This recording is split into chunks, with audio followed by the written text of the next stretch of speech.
Like, so kids born today will not know a world without AI, right? They'll never know a world without it. That's... Take a deep breath. I mean, I'm jealous. On one hand, I'm very much It's like, cool. there's so much cool stuff happening. I agree. But on the other hand, it's like, that's Terrifying. absolutely terrifying. It's terrifying.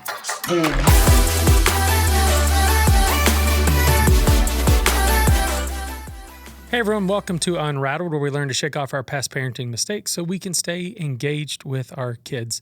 Today on the show, we have Kristi Bush from K&B Communications. We love Kristi's message here because she is constantly pushing the idea of creating a strong relationship with your kids, and that's the best way to keep your kids safe online. And so we love having her. We plan on having her more. She is just so much fun to be around. Today, we're going to start off with my daughter's phone. She just got her first phone. So we're going to start there, and we're even going to get into AI and how that's being used in some middle schools and high schools in kind of a scary way. It freaked me out when she started talking about it. So we really think you're going to enjoy this conversation today, and we hope you enjoy it. But before we get to that, don't forget to hit subscribe or follow us on your favorite podcast app. And if you're watching us on YouTube, that's right, we're on YouTube now. Go ahead and hit follow so you can get all the updates and when our episodes come out. Thank you guys so much, and we hope you enjoyed this episode with Kristi Bush. Hey guys, welcome to another episode of UNrattled. I am your host, Austin Lee, and I am really excited. Today, we have a very special guest, Kristi Bush. Hey, Kristi, how are you doing today? I'm doing great. How are you? I am doing good. School's about to start. We're there. We're right there. And so my kids I come home every day. My kids are playing video games, and we're trying to get them out of the house more often to try to get them ready for school. Yeah. And so that's a challenge. Get that brain shifted back into back into school mode and having to sit in a seat and listen to a teacher and pay attention and do all the things I haven't been doing for the last 3 months or so. I'm feeling like, no, you say all these things. I'm like, I don't want to do this. No. So I kind of empathize with them a little bit. Oh, totally get it. Like, really, who wants to do that? But we have to do that, right? Like, that's what they're expected to do. That's right. Well, Kristi, you're here today, and you're going to be talking about online safety. Yeah. What's the best way to say that? Online safety? I think that's probably it, because I talk a lot about social media safety, but I think if you broad scope it, it really is online stuff, because we have little kids that aren't on social media yet, but they are online, that have gaming devices, that have all these things. So I think that's probably a really good description, more so than social media safety is probably. Nice. Yeah. Good. All right. So here, let's start off with, my kids are in elementary school. My daughter. Well, let's start with this one. My daughter just got her first phone. Yeah. What do I need to know? Because I'm already, we have it on lockdown. You're like, how much? How much time we got? There's so many things you need to know, Austin. So we have it on lockdown right now. Yeah. And she has to request for apps and things like that. Nice. Perfect. She is, we looked at her screen time the other day. Yeah. And we got a little bit of a pushback on some screen time. But I've been super proud of her because the last couple days, or the last couple times, I've seen her, we're blended family, so sometimes with her mom, sometimes with us. I get it. She's like, Dad, look at my screen time. Oh. And it's down. Oh. And then she asked to see my screen time. Yep. And I'm like, you're not looking at my screen time. And so then I had to be transparent and open up and let her see my screen time. She roasted me. Oh, yeah, she should. She roasted me so bad. And she's like, Dad, like, you're not practicing what you preach. Yeah. And so that's, and so I have been intentionally, my numbers are going down, but they're still excessively higher than hers. So I might need some tips. Actually, you know what? How do I stay safe on the internet? Let's make sure you're good first. Yeah, that's right. Make sure you're okay. All right. So we have some of the main things, some of the locking mechanisms on the phone and whatnot. She has to request apps, but what are some of the other things I need to be watching out for? Yeah. There's a couple of things. I think first we always start with conversation, which you're already doing. Yep. Number two, we're kind of making it fun. Meaning, we aren't just like, don't do it. It's the worst thing in the world. This is going to be horrible for you. Meaning she's bringing it to you and already kind of making it a little bit of a game. Like, let's look at my screen time, Dad, and let's look at yours. But she's also kind of paying attention to what you're doing. Yeah. Right? Yep. So my youngest, we actually did this about 6 months ago. He walked in and he said, Mom, I bet my screen time is lower than yours. And I was like, there's no way.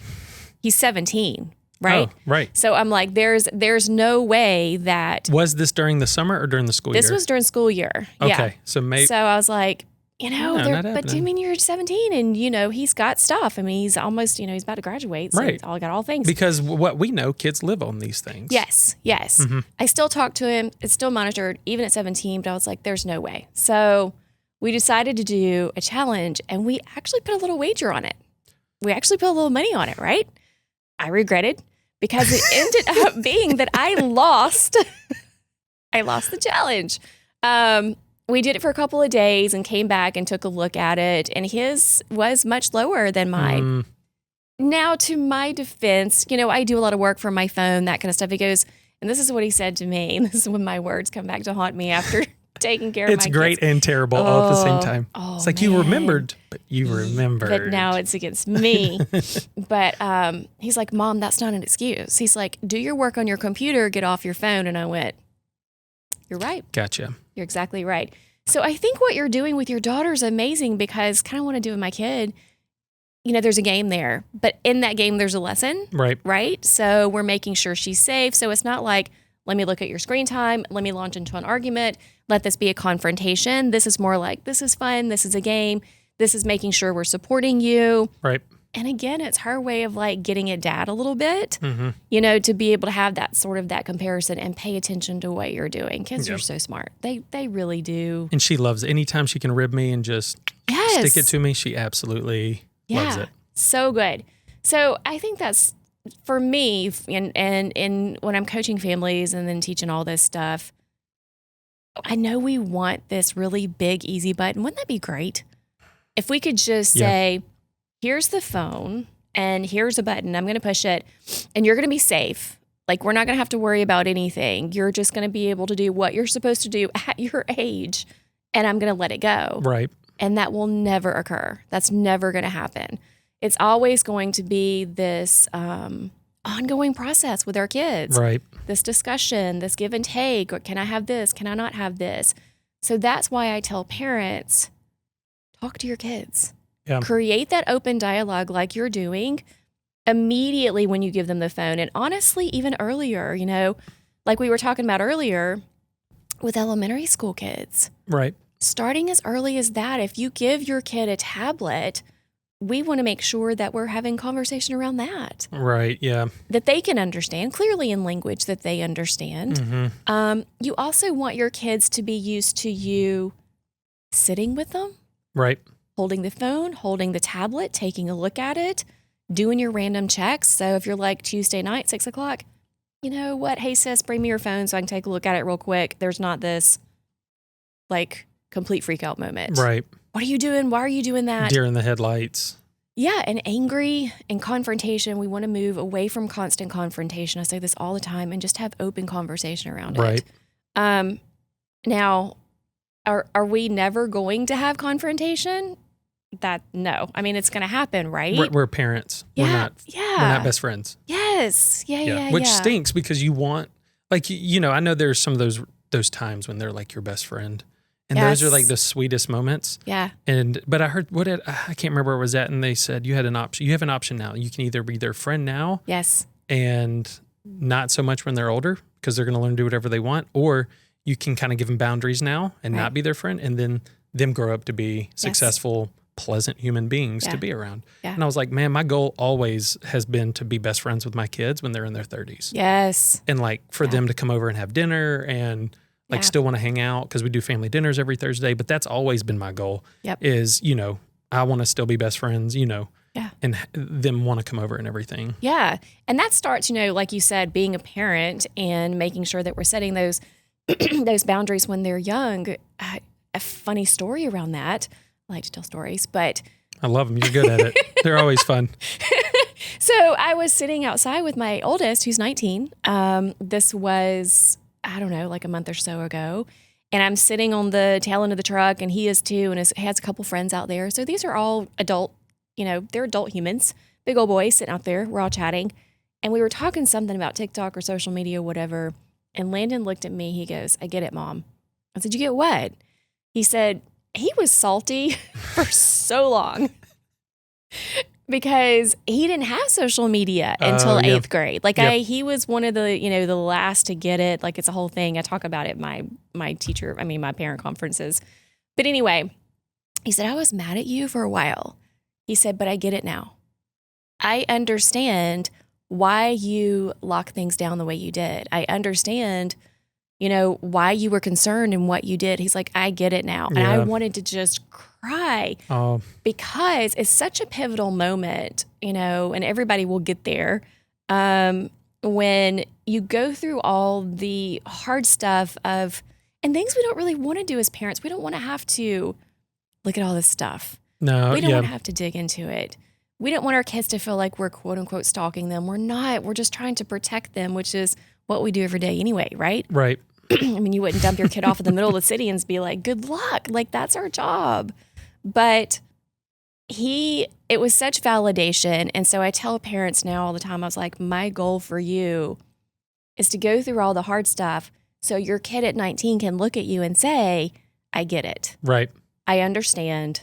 This was worth it. Right. And and now the cool part is at 19, we have that friendship relationship. Right. And I'm here to tell you, it's the coolest feeling in the entire world, because he's just a cool human and he's an amazing adult and he's still got a lot of stuff to do, clearly. But that's the space you want to get to. Right. It wasn't perfect by any stretch of the imagination. No, I get that. And he wasn't either. Like he got into stuff. Let's just be real, right? Because they're boys, they do. Well, kids in general. But what's funny is because looking at that, like preparing them for life, how many times have you been at a job where you don't know why they're making the decisions they're making and our limited understanding or view of a situation, and we're like, oh, I don't know, why are they making this call? Yeah. And then you realize later, like, oh, the leadership was making that call because they saw things we didn't. Yep. And I think as parents, we have to remember that. It's like kids are going to get angry because they don't have all the information. Right. And even when they do, they don't understand it sometimes. Yeah. Yeah. And they just think, oh, I'm old enough to understand. And you're like, you're old enough to comprehend what I'm saying. Right. You're not old enough to understand what this actually entails. Right. What can happen, what it could look like, the type of trouble you can get yourself into. The reality is that, kids are impulsive, but they're supposed to be.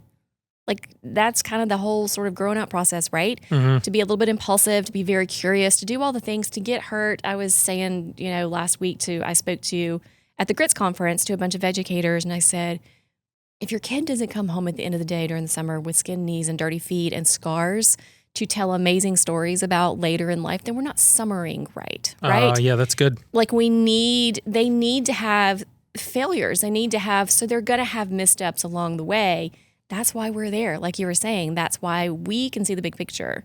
They can't grab that big picture yet. So, and being able to determine what's an actual danger versus what's like, hey, this is actually dangerous, or hey, this might hurt. Yes. But you're still safe. Yes. Yeah. Because sometimes it's like we want to take all those things, like this is dangerous. And you're like, no, you're fine. Yeah. Like go jump in that lake right there. Yes. You might get hit by a fish, or you might get bit or something like that. Yep. But you're safe. Yeah, we're going to figure this out. You're going to be good. Yeah. My brother and I, growing up, we grew up until I was like 12, and then I moved to the lake, but grew up, I don't know if anybody knows where Santuck, Alabama is. I've lived in Alabama for my whole life. I don't know where this is at. Santuck. Santuck. It's like the home of the flea market, and it is about 30 minutes north of Wetumpka, if you know where Wetumpka is. I know where Wetumpka is. Just kind of scoot up that way. But we lived on 40 acres of land with a whole bunch of cows and horses, and just like it was true farm. And now you're talking technology. And now I'm talking tech, right? Now I'm doing all that. But so in the realm of getting hurt, we were literally booted out of the house every summer and told to go figure it out. And the door got locked. I'm not even lying. We got locked out. It was different, you guys. Yeah. Let's just be clear. I don't promote locking your kid out of the house. That's not what we're saying. That's not what we're talking about. But I mean, 70s, 80s were different. Yeah. But we got into trouble, and nobody really told us, don't get in that stream, don't climb those hay bales, don't chase a chicken snake. I mean, you learn these things. Don't chase a chicken snake. You learn these things. Things you don't learn when you stay inside.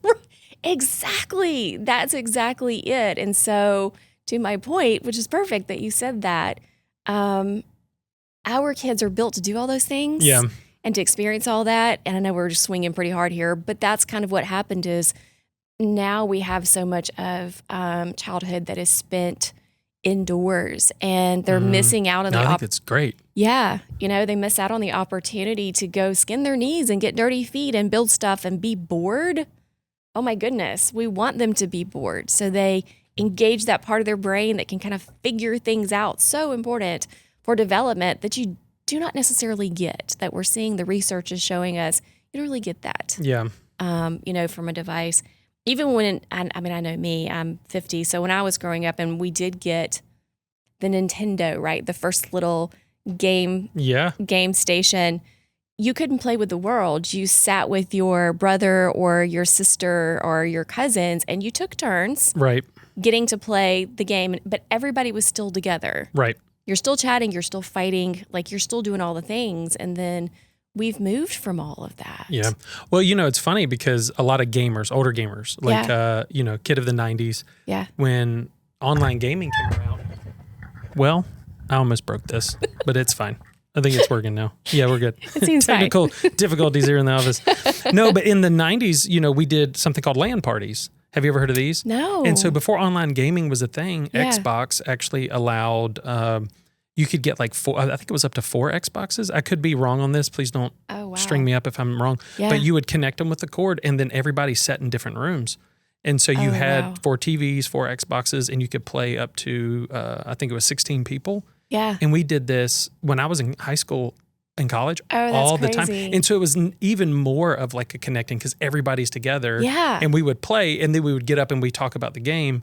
And then it's like you're completely decent. Everybody's in their own location. Yeah. And it's funny, people who used to play this, we look back and you're like, that was it. There was no better time in video gaming than when you're all hanging out with your friends online, like not online, but all together in one place. Yeah. And it was phenomenal. That makes sense. That's pretty cool.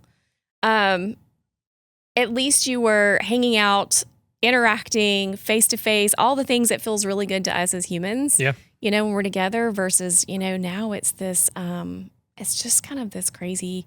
And I don't know if anyone's read the book Anxious Generation is a really great book. Everybody's been talking about it. It's out. Jonathan Hadid, I'm going to say that last name wrong. You guys don't kill me, but go grab it. If you like research, there's a lot of research in it. So for Anxious Generation. Yeah. We'll have it in the show notes. We'll have a link to it. It's really good. For my brain, it was amazing because he had so much research and so much information that supported why our kids are doing what they're doing, kind of where they are. And he talks about a play-based childhood versus a phone-based childhood and how it has led to the mental health issues that we're seeing with our children. That's incredible. Which is so true. But that was one of the things that he talks about is being inside and getting pulled back. And it even goes back as far as, we had Stranger Danger in the 90s. Do you remember that? I still say it. Stranger Danger.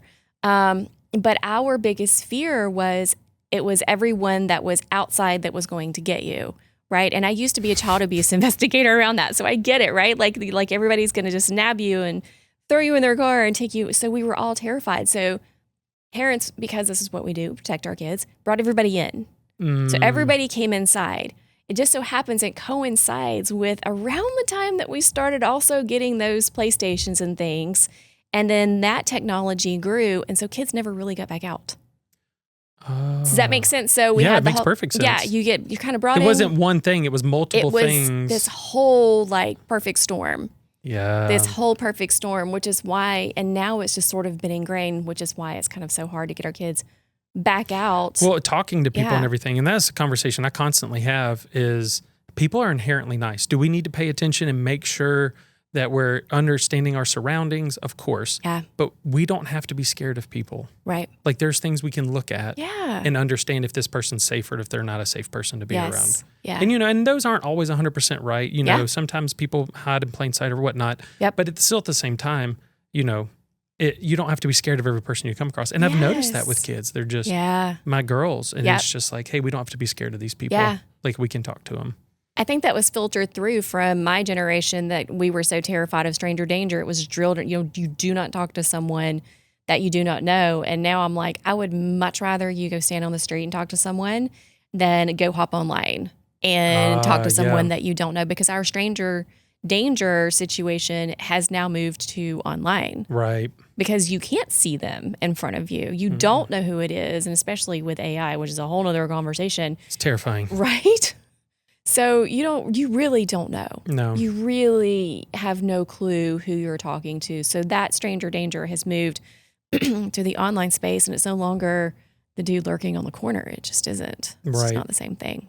You know, one of the things I love the first time I heard you speak is that you don't, it's not, you're not trying to scare parents into like making these decisions or making a move. Right. It is, you're encouraging parents to spend more time with their kids. Oh, absolutely. Like everything is relational based, and everything we've talked about, like I'm hearing you talk about. Yeah. I know that's kind of a shift from what we're talking about, but I think, you know, to kind of bring it full circle, talking about every time I hear you give advice, it always starts off with the relation. Like when I was asking about, and you're like, hey, have conversations. Yeah. Relationship. Yeah. And make it into a game. You're building a relationship. Yep. And I absolutely love that. Yeah. And so taking that, I want to kind of transition from our elementary age into like maybe middle school and high school. Yeah. So I guess giving some parents some advice. Where do we need to start? Because I know we had this conversation last time, but things change, I feel like, so rapidly. Wow. We've had a lot of changes actually in the AI space since I last talked with you. Before I touch on that, because I need 12 hours with you, I'll back up a little bit. And again, it's still the open conversation. You're still having conversation, and your middle schooler doesn't want to talk to you. They're not going to want to talk to you. That's okay. We're still having those conversations around it. We're still looking at what they're doing. A couple of things for parents to remember. You can choose your hard. So if your kid comes to you and says, I want Snapchat and I want TikTok, and or even if we just start with Roblox and Minecraft, like I want 2 games. I don't think I talked about this last time, did I? I don't think so. I don't think I did. As the parent, we get to choose if we give them everything at once, or if we say, we're going to give you one thing. We're going to give you Roblox because that's what you're interested in. And I, as the parent, am going to do some work around it, and I'm going to learn about Roblox. Okay. I'm going to decide, do I feel comfortable enough with you using it? Do I feel like that I can protect you in this space? I'm going to drill down those settings and see what I, as a parent, have that's offered to me. After I work with it and use it for a week or so, then we are going to sit down and talk. Why do you want it? Tell me why you want to have it. Well, I want to play with my friends. Okay, tell me, but let's dig a little deeper. Right. And let's discuss the things that can, sort of happen around it. And if you happen to come across someone you don't know, or if someone says such and such to you, what do you feel like you need to do? So what we're trying to do is have that open conversation. So you want to take a look at what you as a parent have for settings. Okay. But you also want to prepare your kid, because those settings are not going to give them 100% protection. No. Right. So it's guardrails in a sense. Yes. And I tell parents like a Swiss cheese approach, and we'll talk about that in a minute, because there's always going to be holes, but we're trying to layer all this stuff. So, which is just crazy. So I feel like we're getting a 3-hour lecture in 20 minutes. Yeah. I apologize for making you have to explain all this so quickly. No, it's good. That's what I do. And so making sure that our kids have the skills. So we couple teaching them skills to keep themselves safe. That is functional for now and for high school and for adulthood, right? Yeah. So we want to make sure they have those skills and that we have our settings. And then we take a look at all of that and decide, am I cool with my kid being in this space? Am I cool with them having Roblox? And then we just live with Roblox for a month, for 6 months, for a year, whatever that looks like. Because as the parent, if you add TikTok and then Minecraft and then Snap, then you've got 4 more apps or 3 more apps that you as a parent have to learn about and have to monitor. Right. And you're going to be exhausted and you're going to be frustrated and you're not going to understand how to stay on top of all of it. Choose your hard. Or you're just not going to do it. Right. And then they're out there on their own. Right. Yeah. And then there's always so many changes. I promise you, these dang phones, screen time is glitchy right now. Like, we're having all these issues. So you're going to have to truly take a look at it pretty consistently to make sure that your kids are protected. So parents, take the stress out. And eventually your kid's going to stop going, Mom, can I have? Mom, can I have? Can I have? Dad, can I have? Can I have? They're going to understand, I'm not giving you another app right now. boundaries. End of story, full stop. This is what we're doing. Right. I'm the parent. I love you. We've discussed this one, and this is where we're going to sit for now. I think parents, we sometimes make things harder in the fact that we don't want our kids to be left out. We want our kids to have cool, fun stuff. Right. Yeah. We want them to have the things we didn't have, and we don't want them to be mad at us. Right. And that's a whole other conversation. But so we just want to make sure it's okay to tick your kids off a little bit, make them a little angry, a little frustrated. That's fine. That builds skills too. But we just want to make sure that they're protected and that we feel comfortable. And if you've got 5 apps floating on your 13-year-old's phone, I'm here to tell you, there's no way you can make sure they're completely protected, and you're never going to feel 100% as a parent. And you don't even need to feel 100%. I don't think you're going to feel 50%, because you've got to understand this is just my opinion after working with everyone. You've got to understand all that stuff. Right. So. And that's incredibly challenging. Yes. Yeah. I didn't, and I know all parents, we're so busy. Yes. I did not stop until I think 10 o'clock last night. And that was legit, like cooking dinner. Yeah. We all sit down at the table and eat for the most part. Yep. And then I had some things I had to do around the house. Like it just couldn't wait. Yep. And so it's just like nonstop. And then you got to think at the end of that. Yeah. Now you're going to spend time looking at your kid's phone. Give me your phone. And then if you are frustrated, then you're probably not asking for it in a very nice way. Right. And you get pushback, then you push back, and then it turns into a fight because you're exhausted. The energy you bring to it is exhaustion and frustration with everything else throughout your day. And let's be real, I have yet to meet a parent. I've been doing this for 10 years. I have yet to meet a parent that's looked at me and said, I cannot wait to check my kid's stuff on their phone. You know what I mean? Like, I can't wait to sit down tonight and take a look at their Snapchat. This is going to be great. Nobody wants to do it. We don't live in that space. That's 100% true. Yeah, we don't live in that space. That's not our world. No. Then trying to decipher it, probably. Oh, it's like, what does this even mean? That's a whole other thing, dude. It's crazy. My wife is a high school math teacher, and she'll come home, and I'm like, what is this? What does this mean? And I was Skibbity toilet. Yes, thank you. What even are these things? And what's so funny is I have a hard time hearing, and so I'm not hearing the words already, and so I'm just making up. And my wife's like, "You're not saying that right. You're not hip with it, Austin." I'm like, "Hip with it? Is that what the kids are saying now?" She's like, "That's what I'm saying. You're not cool." I was like, "Okay, that's what we say." But so it's challenging on so many levels. Yeah, it makes you feel like there's a divide.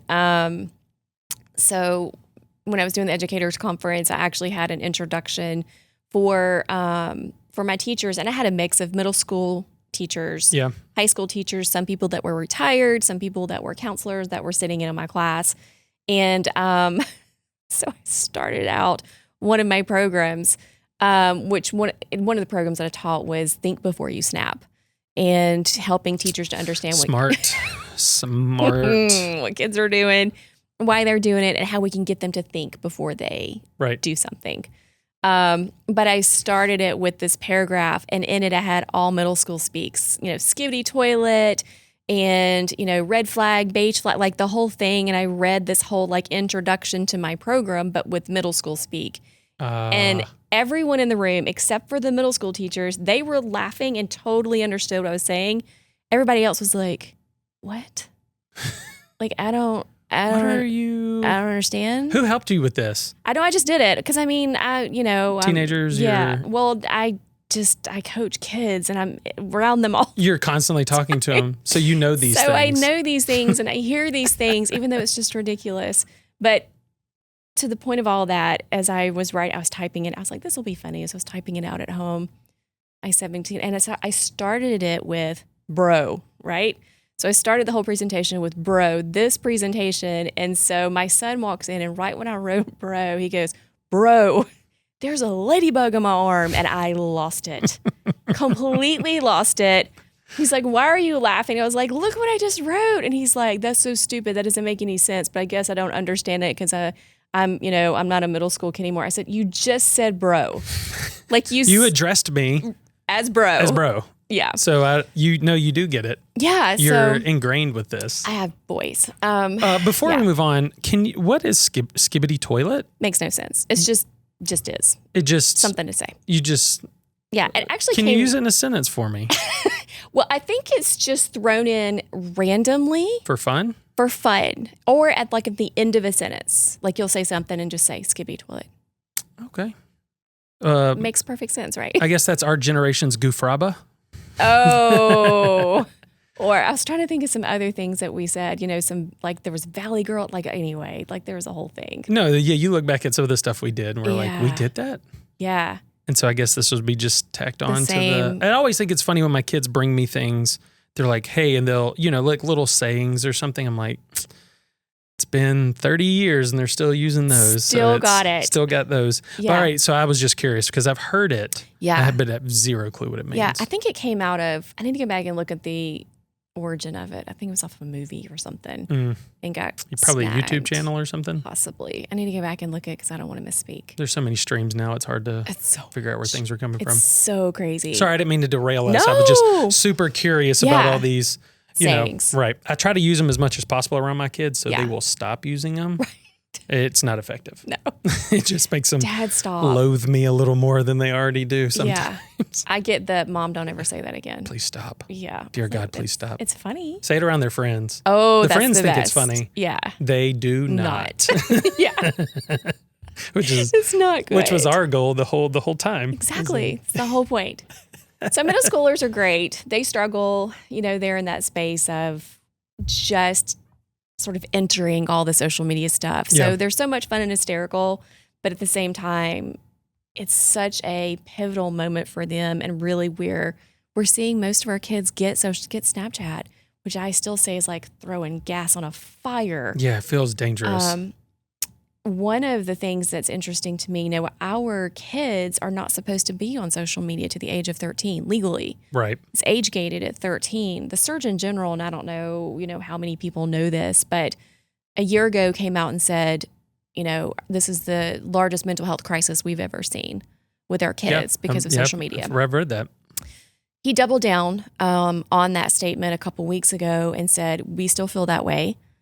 He also said he feels like there needs to be a warning label attached to social media. I heard this, and I think this is great. Yeah. Because all of the studies that show that warning labels do work. That they give you a pause, sometimes a full stop. And so that's what he came out with recently. I think he alluded a little bit to cigarettes have a warning label, and some people were pushing back, and this is semantics saying, well, there's no real good with cigarettes, and it's all bad, and there can be good with social media. And I was like, that's just semantics.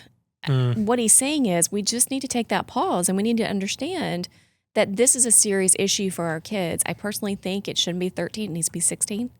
Should not be 13. No 13-year-old needs Snapchat. That's my personal opinion around it after doing this for so long. And they do not understand how to navigate it. I also argue that we already have a warning label. And it's the law that says you're not supposed to use this until age 13. Right. That's our warning label. So at the risk of saying, hey, we've got to actually put something, and I wish it did. I wish every single social media app, before you open it, before you pull it up, that you don't have to go to settings to see this. Like it comes up with, this could be detrimental. You know what I mean? This could be a problem. But we do have that warning label. So I think it would be great if more of us would pay attention to not allowing our kids, at least to the age of 13. Do you think when kids get social media or get phones without boundaries or things like that, do you think it's parents being detached and not worried about it, or do you think it's ignorance? I think it's both. I've seen both. Yeah. Over the last 10 years. I saw a lot in 2020. It was just simple exhaustion. Right? So when we had lockdown, it was parents are trying to survive with everything that's going on with work. Maybe you're home trying to work with kids, all the things. Do school, yada, yada, yada. And and you need your kid to be online. And so we were kind of prayerfully like, they'll be fine. It'll be fine. It's going to be okay. This is what we have to do for now, because we couldn't put anything else on top of that. But for the most part, I do see parents are too exhausted and they're like, it'll be fine. I'm just not going to worry about it. I've had parents say to me, I grew up and I had challenges and I'm fine. I'm like, it's not. It's a different challenge. It's apples and oranges. It really is. Yeah, it really, I was speaking to a group of girls this week, amazing girls. And I was like, I think your generation has it harder than anybody ever had it. Right. Growing up, as far as having to navigate this from a mental health perspective, having to navigate this stuff right. than anybody. Yeah, I agree. So I mean, we as adults have a hard time navigating it. yes. I mean, and that's with all of our years of being able to make bad decisions, walk through it. Yeah. Think about somebody who has zero right. experience trying to figure this out. Yeah. And it's normalized. So kids born today will not know a world without AI, right? They'll never know a world without it. That's... Take a deep breath. I mean, I'm jealous. On one hand, I'm very much cool. there's so much cool stuff happening. I agree. But on the other hand, it's that's terrifying. Absolutely terrifying. It's terrifying. Which leads me to, as we talk about high school kids, one of the conversations that I'm having that's new and that I would love for parents to have with their kids now on the front end, because we're usually so reactive with social media. It's like the toothpaste is out of the tube. Now, what do? We create all this stuff, and then we don't set the parameters. We don't set the laws on the front end. We try to figure it out as everything happens. And because of AI, because you can pick up your phone and create anything that looks like anybody, you can take someone's image. And we know this from all the politics that are going on. Like, people are skewing things and changing faces and videos and pictures. But what I'm seeing in schools already, and it started really last year, I kept saying, it's going to come, it's happening. Usually things up north kind of it's really weird also to watch the pattern of things. Right. But anyway, so kids deep faking, meaning making videos and pictures of other kids, usually of girls, that are not them. That looks like them. That it's is horrible. As a dad of daughters, I would horrible. Lose my mind. And it scares me. Yes, and it should. And not from the point of being an alarmist, from the point of education. And this is what I told the girls when I spoke to them last week. Number one, privacy is protection. Now more than ever, privacy is protection. So the least amount of stuff that you have out there, the least amount of stuff someone has to choose from and grab stuff from, right? Right. Privacy is protection. We know we may not sit in that space because we like to share everything. But number two, know your laws. Know what protections you do have, especially if this happens to you. And it varies. It varies state to state. Some places there's just not stuff to support you if it happens. Happened to Taylor Swift, but she's Tay-Tay. So she's got the team and the resources to all the stuff, make it disappear. Got it all jerked down. Then you've got the young girl that happened to last school year. This was up north. Happened to her, and it was months before they could get it taken down. And her mother ended up talking to the governor, and he got it taken down. So that's the scary part with our high school students. And we're going to see this in middle school too, because they're so curious around this. But right. It's only a matter of time. It devastates lives. She's like, the humiliation that I felt and the devastation that I felt. So if I can encourage parents as well, have conversations with your boys and your girls, because it's happening to boys too. Right. Not as much, but it does. Well, I mean, boys, I hear it all the time, boys are extremely emotional. Yes. Except it's just not as normal for them to talk about it. Right. Because we expect them not to talk about it because, hey, be tough, man up, yada, yada, yada. Yeah. And so I would imagine for a boy, it'd be even more devastating. Right. Yeah. And, that would be, that'd be rough. So scary. So what I would love parents to do is, it's so wild that we have to have these conversations, but to discuss with your kids what deepfakes are and discuss with your kids why it is important to never alter someone's picture. Set that boundary. Set the boundary. Discuss with them the importance around it. Discuss with them how hurtful it is. Discuss with them there's laws that are coming around that. Right. That could change the rest of your life. It's happening. And should be. Yeah, I should have already been here. Right. We should have already had those. Part of the problem is, how do we decide if it's AI or not? How do you prove it or not? Burden of truth, loss of truth, which I talk about a lot around AI. There's some programs that are out there, very few. With school, what they can do, a lot of schools have programs where they stick the kids' information that they created for class into this program, and it will generate and tell you this kid used AI to write his paper, right? They have stuff like that.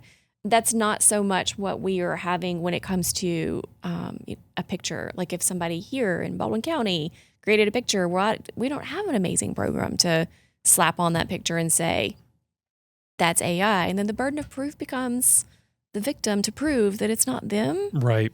And for a 14, 15, 16-year-old. Humiliating. Horrible. So all that to be said, I just want parents, because it's not really being talked about yet. Yeah. And I think if we can have these conversations early. I remember when you said, because it's funny because it's like, oh, that makes sense that that's out there. Yeah.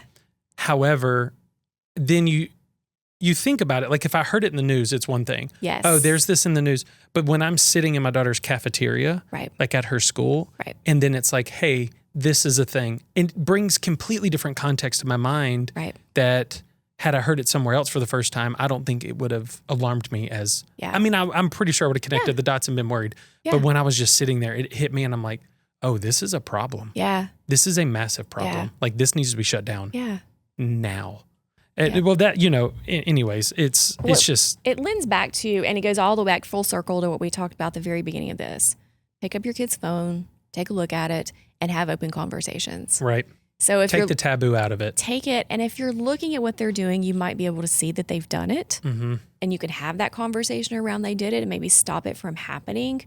I say all the time, social media is like a little pebble in a pool of water. One little touch, and it's just because the nature of the way it's shared. So one little picture sent out there, and then all these ripples happen, and you've got 1,000 kids at school that can see it within a matter of a day. Right. So if we can stop things at home by having conversations, and if we're going to allow them to have social media, take a look at what the heck they're doing. Right. And that's not to say that all AI is bad. There's really cool stuff. Right. Which makes it so difficult because it's, it's the whole fire, example. It's like fire's great, but also fire is very really bad. Very bad in some Keeps you warm. situations. Could not be good. Right. And so, I mean, it's just learning how, and especially like you were talking about, like the laws and everything that we feel like we're behind, but it also feels like technology is moving so quick. Yes. That we can't, like, especially with our government, who can, know, with all the issues and everything we're already facing, how can they keep up with the most common laws when it's like the ones from decades ago we can't figure out a solution for? Right. And so the onus is on us. Yes. To protect our kids. Yeah. And I love the fact that, once again, you start all of this with relationship. Yeah. Because it changes everything. Oh, 100%. They're still going to, they're going to test boundaries because they're kids, they're still going to do all that. But if you just look at the basic research around it, the research shows us the more involved you are, the less your kids really and truly are, because they understand. Right. They know that you're going to be there. They know that you're going to take a look. Of course, you have kids that are going to push the boundaries and go get another phone and, put an app on their friend's phone that they can look at or whatever. And I tell parents, take a deep breath around that and let it go, because you can't control everything that your kids are doing. And we're not supposed to. You just continue to talk to them. Right. And have let them make mistakes, let them fall, let them bump. Hey, if they're going to make that mistake now, I'd rather do it when they're 13 or 14 and find out versus hide it or like not let them make those mistakes until they get in their 20s, and it feels like that falls so much further. And they can go to big boy jail and big girl jail, right? Like they can really get in serious trouble with it. Right. You fall harder when you're an adult than you do when you're younger. You're allowed, for obvious reasons, you're allowed grace. You should be allowed grace when you're 13. Your things aren't clicking. Did you ever hear me talk about this when I did middle school ministry? I was elementary kids. I did kids ministry for a long time. Yeah. Loved it. They're sweet. They're super nice. Oh, I know. And I did some high school stuff and all those, they're funny and, preached some, high school ministries. But when I went to middle school, it was like herding cats. It's hormones with no boundaries and no logic and no nothing. And it's we had to have 3 or 4 times as many adult volunteers in the middle school ministry. Oh, yes. Because they're like, hey, Pastor Austin, the cops are outside. And I'm like, excuse me? What's happening? And I have to go outside and deal with some issue from some boy. And I'm like, what's going on? Oh, God, dear. There's just no thought process in some of these middle school kids. It's the wild, wild west. And then really is. We gave them social media. Like, what kind of a great idea was that? Right. Let's let them all huddle together and come up with ideas. But, have you heard the thing about... what was it? the app that follows you around. Life 360? Thank you. Did you hear about the kid who did the movement to have it banned from Apple? Oh, yes. So, this happened a couple of years ago. Right. It was a few years back. But I've always thought that was smart. So fascinating. Yeah. And it's like, here's a kid. He's like, he's going to use the system and try to be like, guys, we all hate this. Yeah. Like the future president of the United States or something. We all hate this. Let's get together and give it 1 star. Apple will take it off. And then the CEO of, I think it was somebody from Apple or Life 360, the CEO from Life 360 reached out to him and said, hey, let's figure out a way to make this work together. Yes. And I thought that was a brilliant move. That's cool, Not going to fight it. Hey, your kids hate our app so much because it works that they're all banding together to ban it. Such a great marketing tool right there. Brilliant. I laughed so hard at that. Because I was like, number one, I mean, hello, I'm gonna give him props. That's pretty smart. That's for some kids, some teenagers, something to do that and have that movement start. Pretty smart. Number two, that stinks for us as parents.